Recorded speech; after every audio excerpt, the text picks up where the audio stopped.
माननीय अध्यक्ष महोदय, अमित जी बोलवाएं।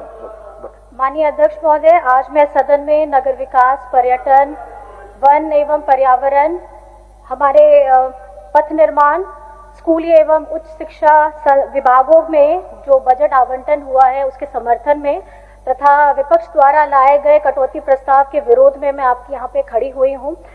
सबसे पहले मैं ये कहना चाहूंगी कि इस वर्ष में अबुआ दिशोम बजट जो आप लोगों ने सभी ने सुना है, ये सिर्फ एक कागजीय दस्तावेज नहीं है, ये झारखंड की आकांक्षा है, ये झारखंड का भविष्य है और ये झारखंड का स्वाभिमान है और इसी को मजबूती से इस पटल पर रखा गया था। ये बजट उस विचार से आता है कि झारखंड का जो बजट है वो सिर्फ आंकड़ों में प्रदर्शित नहीं होगा, वो अंतिम व्यक्ति तक पहुंचने का काम करेगा और उसके विकास के लिए काम करेगा, जो आज भी जंगल में, पहाड़ों में, गांव में पूरी अपनी मेहनत के साथ अपना जीवन यापन कर रहा है। मैं जब सामने से हमारे विपक्ष के वरिष्ठ लोग इस बजट के लिए कटौती प्रस्ताव लाते हैं तो कभी कभी आश्चर्य होता है अध्यक्ष महोदय कि क्या इन्हें झारखंड की प्रगति दिखाई नहीं देती या ये उसे स्वीकारना नहीं चाहते। जब ये झारखंड बना था और बनने के बाद जब हमारी गठबंधन की सरकार इस जिम्मेदारी को संभाली थी, उस वक्त झारखंड का कुल बजट हमारा 86,000 करोड़ था, जो आज बढ़ करके 1,58,000 करोड़ हुआ है, जिसके लिए मैं वित्त मंत्री जी को बहुत बहुत धन्यवाद देना चाहती हूँ। मतलब कुल बजट का 70% की वृद्धि हुई है। ये जो वृद्धि है ये आंकड़ों की वृद्धि नहीं है अध्यक्ष महोदय, ये झारखंड के आर्थिक विकास की वृद्धि है आज।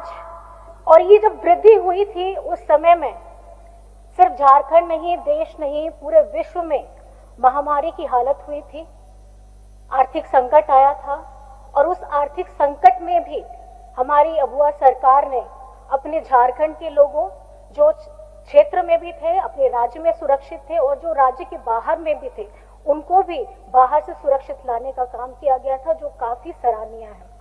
अध्यक्ष महोदय, मैं सिर्फ इतना कहना चाहूंगी कि उस वक्त में भी, उस कठिन क्षण में भी झारखंड की प्रगति में, उसके विकास में, उसकी गति में कभी भी धीमी और आप कह सकते हैं कि जिस समय में जब घर में किसी के ऊपर में कठिन समय आता है तो व्यक्ति उस कठिन समय को झेलने की क्षमता उसमें बहुत कम होती है, लेकिन हम लोग गर्व के साथ कहते हैं कि झारखंड ऐसा महान राज्य है जहां हमारे यहाँ के विधायक नहीं, हमारे मंत्री नहीं, हमारे राज्य के हर एक लोग, पत्रकारों को भी मैं बहुत धन्यवाद देना चाहूंगी कि उस वक्त सब लोगों ने मिलजुल करके, हाथ बढ़ा करके झारखंड के लोगों को सुरक्षित जगह में लाने का प्रयास भी किया था। अध्यक्ष महोदय जी, जब हम लोग बात करते हैं बजट बढ़ रहा है, क्वेश्चन ये आता है कि बजट क्यों बढ़ रहा है। मैं विपक्ष से यही सवाल पूछना चाहती हूँ कि अगर बजट बढ़ता है तो भी परेशानी होती है, अगर विकास होता है तो भी परेशानी होती है, तो सवाल ये है कि कुछ लोग शायद झारखंड के विकास को देखना नहीं चाहते, यहाँ राजनीति करना चाहते हैं, लेकिन हमारी अबुआ सरकार राजनीति नहीं, झारखंड का भविष्य बनाना चाहती है।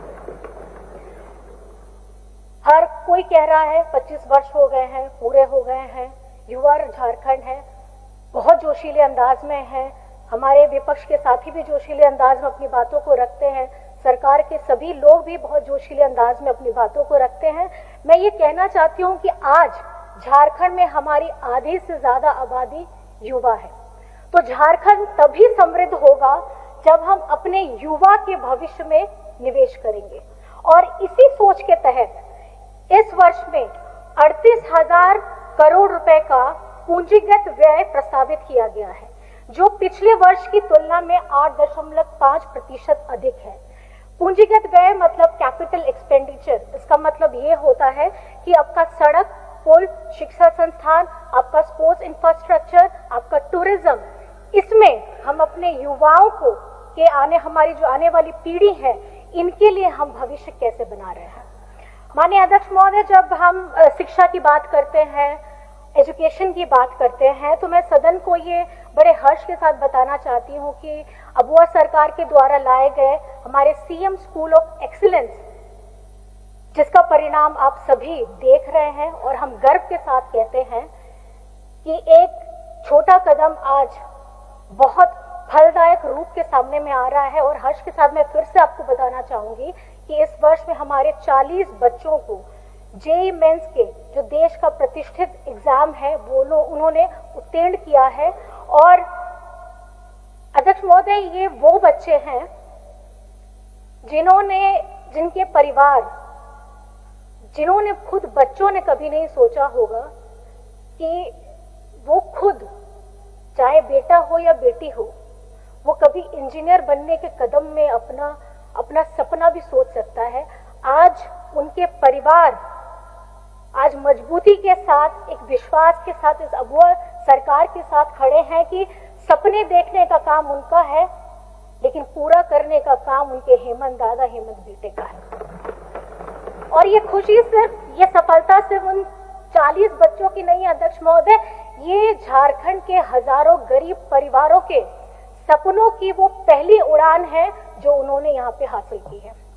मैं विपक्ष के साथियों को ये जरूर कहना चाहूंगी कि जब नीतियां सही होती हैं तो उसका परिणाम जमीन में दिखाई देता है, जिसका जीता जागता उदाहरण है सीएम स्कूल ऑफ एक्सीलेंस। और इसी अनुभव और इसी की प्रेरणा को लेकर के राज्य सरकार ने और अत्यधिक उत्कृष्ट विद्यालय और उच्च शिक्षा संस्थानों के लिए और बढ़ाने का काम किया है।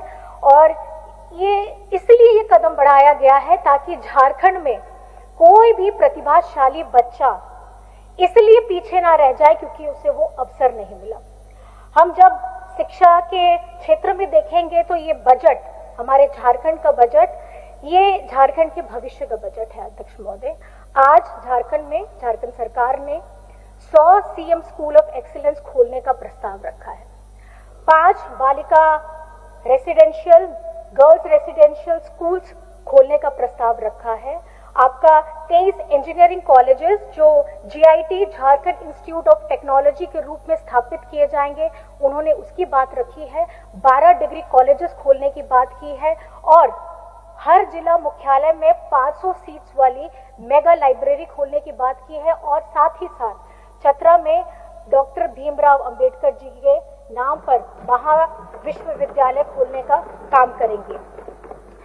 अध्यक्ष महोदय, ये जो निर्णय लिए गए हैं, ये जो बातें कही गई हैं, ये शिक्षा के क्षेत्र के लिए बहुत बड़ी बात है, जो अभी आप लोगों को समझने में हो सकता है कि कागजी बातें लगे, लेकिन ये जब धरातल में आएंगे तो मैं चाहूंगी कि उस समय आप हम लोग के लिए ताली जरूर बजा दीजिएगा। जी आज शिक्षा के क्षेत्र में 18,816 करोड़ रुपए का आवंटन किया गया है अध्यक्ष महोदय। ये पूरा कुल बजट का 12% है। मतलब झारखंड सरकार मानव संसाधन के लिए कि ये सबसे बड़ी पूंजी मानती है। और अगर आज इस शिक्षा के बजट के लिए अगर आप कटौती प्रस्ताव रखते हैं तो मुझे लगता है कि आप झारखंड के भविष्य में कटौती चाहते हैं।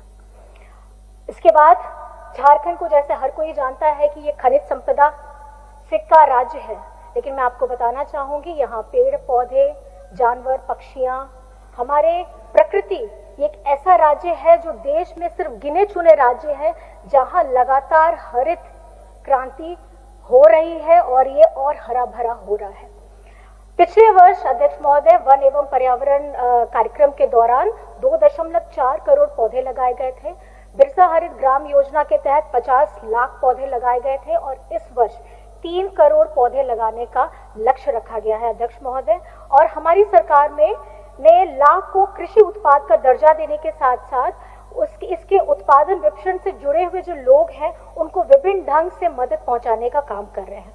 सारंडा, पाकुड़ और गुमला में इको पार्क और जैव विविधता के पार्क विकसित किए जा रहे हैं ताकि हमारी सरकार विकास के साथ साथ हमारी प्रकृति को भी संरक्षित करे।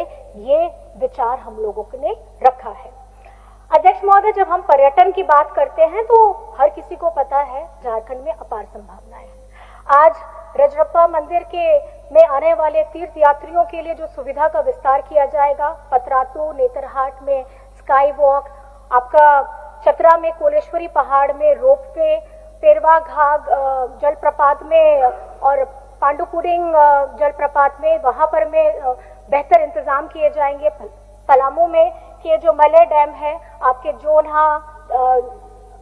जोना हो गया, आपका ये हमारा जोरा फॉल, हुंड्रू फॉल हो गया, यहाँ पर में अध्यक्ष महोदय स्काई ब्रिज बनाने की योजना की जा रही। तो इस तरीके से अत्यधिक हम लोगों ने पर्यटन को बढ़ावा देने का काम इसलिए कर रहे हैं ताकि ये पर्यटन के साथ साथ हमारे स्थानीय लोगों के लिए एक रोजगार का अवसर भी बन सके।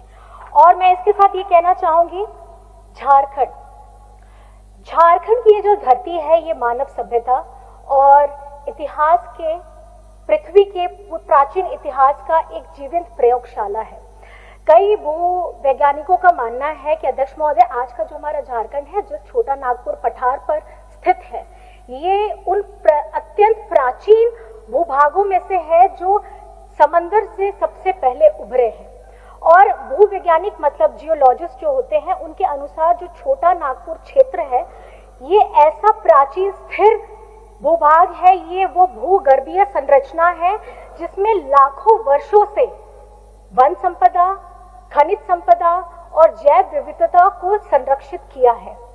झारखंड में इस प्राचीन इतिहास के बहुत सारे उदाहरण हैं। मैं पहला बताना चाहूंगी, साहिबगंज जिला के राजमहल जीवाश्म उद्यान, जिसे हम फॉसिल पार्क भी कहते हैं, ये वो जगह है जहां पर में जो पाए गए जीवाश्म है, जो फॉसिल्स है, वो 10 से 14 करोड़ वर्ष पुराने हैं।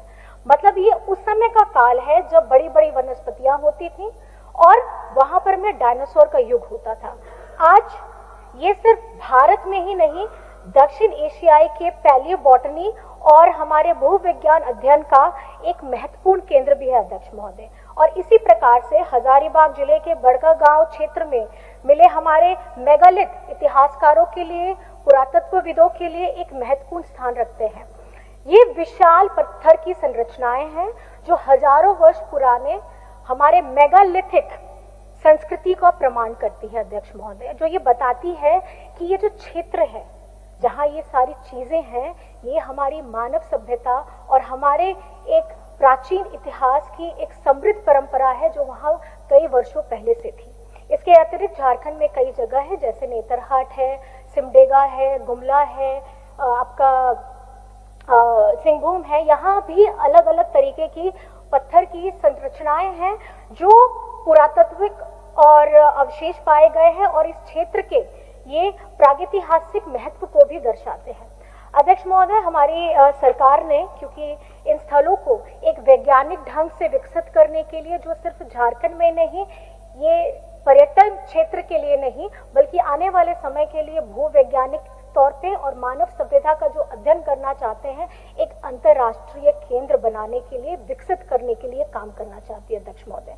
जैसे दुनिया में कई देशों में, ऑस्ट्रेलिया है, आपका दक्षिण अफ्रीका है, कनाडा है, उन्होंने अपने प्राचीन भूगर्भीय स्थलों को विकसित करने के साथ साथ उन्हें वैज्ञानिक पर्यटन और शिक्षा का वैश्विक केंद्र बनाया है। उसी प्रकार झारखंड में हम भी जीवाश्म उद्यानों का विस्तार करेंगे, आपका मेगालिथिक स्थलों का संरक्षण करेंगे और भूवैज्ञानिक व्याख्या, जिसे हम जियोलॉजिकल इंटरप्रिटेशन सेंटर कहते हैं, उसको विकसित करके, उसको स्थापित करके आगे बढ़ने का काम करेंगे, जिससे हमारे आने वाली पीढ़ियां ये समझ सके कि झारखंड का इतिहास और अस्मिता को हमें विश्व मंच तक पहुंचाना है, जहां पर में आप पर्यटन के साथ साथ, शोध के साथ साथ, अध्ययन के साथ साथ हमारे स्थानीय युवाओं के लिए ये एक अवसर पैदा करेगा जहां वो अपने रोजगार का माध्यम पा सकते हैं।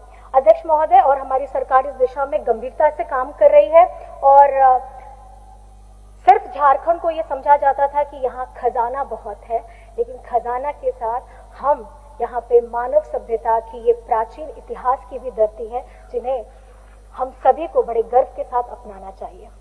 अध्यक्ष महोदय, किसी भी राज्य के लिए विकास की जो असली रीढ़ होती है वो उसकी सड़क होती है, वो उसकी आधारभूत संरचनाएं होती हैं।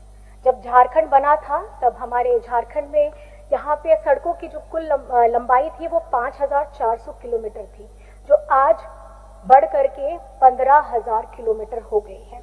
और इस वर्ष में 785 किलोमीटर नई सड़कों का उन्नयन मतलब अपग्रेडेशन होगा, 1200 किलोमीटर की जो सड़कें हैं उनका सुदृढ़ीकरण होगा और 35 ऐसे उच्च फ्लाईओवर और रोड ब्रिज का निर्माण करने का लक्ष्य है, जिसका ये पता चलता है कि हमारे झारखंड सरकार इंफ्रास्ट्रक्चर डेवलपमेंट के लिए बहुत काम करना चाह रही है। अध्यक्ष महोदय, इस सदन में मैं एक और महत्वपूर्ण मुद्दा भी थोड़ा उठाना चाहती हूँ। झारखंड में भारतीय रेलवे के 2 सबसे अधिक माल लोडिंग वाले डिवीजन हैं। पहला है धनबाद, दूसरा चक्रधरपुर। यानी रेलवे को चलाने के लिए झारखंड की बहुत बड़ी भूमिका है, लेकिन इसके बावजूद राज्य में हमें ओवरब्रिज, रेल क्रॉसिंग और हमारे यात्रियों की सुविधाओं की भारी कमी है अध्यक्ष महोदय। इसलिए मैं सदन के माध्यम से भारत सरकार और रेलवे मंत्रालय को से ये आग्रह करना चाहूंगी कि झारखंड की योजनाओं को प्राथमिकता दी जाए और आमदनी और सुविधा विस्तार का एक संतुलन कायम किया जाए, जिससे हमारे झारखंड के लोगों को इसका ज्यादा मुनाफा मिल सके। क्योंकि रेलवे में झारखंड की भूमिका सबसे ज्यादा है, लेकिन बदले में झारखंड के वासियों को कुछ नहीं मिलता है अध्यक्ष महोदय। हमारे माननीय मुख्यमंत्री जी अक्सर कहते हैं हमारे राज्य की सरकार गांव से चलती है, और हम गर्व के साथ कहते हैं, इस बात को स्वीकारते हुए कहते हैं कि आज हमारा गांव बेहतर मजबूत हो रहा है और उसके साथ साथ गांव में रहने वाले हमारी माताएं, बहनें, भाई, बड़े बुजुर्ग आज सम्मान के साथ झारखंड में अपना जीवन यापन कर रहे हैं। और गांव के बाद जब हम शहर की तरफ आते हैं अध्यक्ष महोदय, हम आने वाले समय में आपने जिस तरीके से बहुत सारी, हम ये नहीं कहते कि हम आज छड़ी घुमा देंगे तो सारे काम तुरंत हो जाएंगे। समय लगता है हर किसी के लिए, जिसकी शुरुआत झारखंड में हो चुकी है। रांची हो, धनबाद हो, जमशेदपुर हो या हमारे राज्य का कोई भी जगह हो, जिस तरीके से हमारे इंफ्रास्ट्रक्चर डेवलपमेंट की बात हम करते हैं, हमारे ओवरब्रिज की बात करते हैं, 4 लेन की बात करते हैं, ड्रेनेज सिस्टम की बात करते हैं, हम उस पर अपने काम को पूरी दृढ़ता के साथ आगे बढ़ने का काम कर रहे हैं अध्यक्ष महोदय। अंत में मैं बस अपनी बातों को समाप्त करने से पूर्व कुछ बातें बस कहना चाहती हूँ कि ये जो बजट है अध्यक्ष महोदय, ये बजट शिक्षा व्यवस्था को सुधारने का बजट है। ये बजट जन जंगल जमीन को बचाने का बजट है। ये बजट सड़कें बनाने का बजट है। ये बजट हमारे पर्यटन को बढ़ाने का बजट है। ये बजट हमें हमारे युवाओं को एक अवसर देने का बजट है। और अगर इस बजट में कटौती प्रस्ताव की मांग आती है तो मुझे लगता है ये कहीं से भी जायज नहीं है। तो मैं अंत में ये कहना चाहूंगी, झारखंड के मान, अभिमान, स्वाभिमान, हमारे झारखंड के लोगों के लिए इस बजट में खास करके आज के जो विभागों में जो संबंधित विभाग है, इसमें जो कटौती प्रस्ताव आए हैं, आप इसे अस्वीकार करिए और इस बजट के लिए जो आवंटन किया गया है उसे स्वीकारते हुए आप इसको एक हरी झंडी दिखाइए, क्योंकि ये बजट हमारे भविष्य का बजट है, जिसके साथ हम नहीं चाहते कि आप लोग और हमारे जो सामने में बैठे हैं, मैं आप लोगों से बस इतना आग्रह करना चाहूंगी कि कटौती प्रस्ताव में हम ये नहीं चाहते कि आप भविष्य में कभी भी कटौती के हिस्सेदार बने। हम चाहते हैं कि आप भी झारखंड के विकास में अपना पूरा सहयोग दें। इन्हीं बातों के साथ मैं बहुत बहुत धन्यवाद अध्यक्ष महोदय आपका करना चाहती हूँ। जय हिंद, जय झारखंड।